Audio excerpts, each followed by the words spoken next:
my name is Elle. I'm a cross-stitch artist and designer here on TikTok, and today I'm going to be answering Anne-Marie's question, how do you store and organize your threads?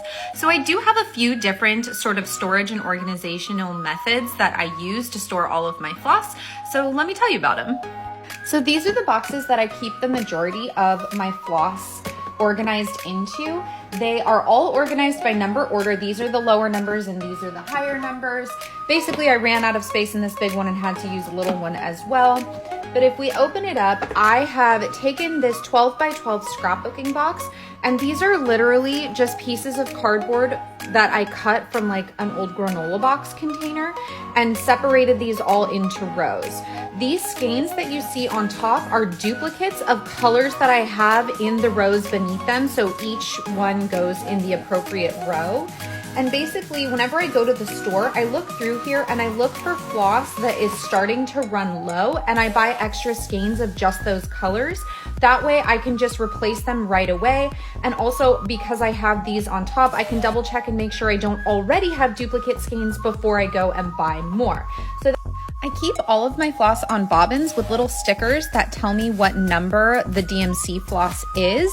This is the bobbin holder that I use when I'm working on a particular project. So currently I've pulled the floss and I have a few other colors sitting on the table because I'm currently using them.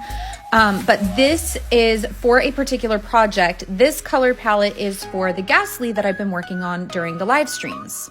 And lastly, when I travel, I bring this as my full kit and everything fits inside this little zipper bag here, but I have a little plastic container that fits my bobbins that I'm using for my project.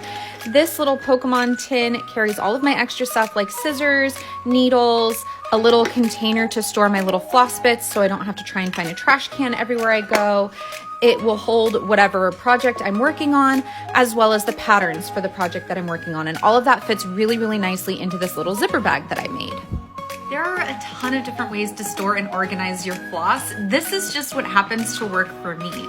I have different methods that I use based on what my different needs are. So whether that's keeping track of the bulk of what I'm using, or just organizing and storing the floss that I'm using for a particular project, or when I'm traveling. I know that my needs at those times are going to be different, and so I have different methods that work for all of those different times.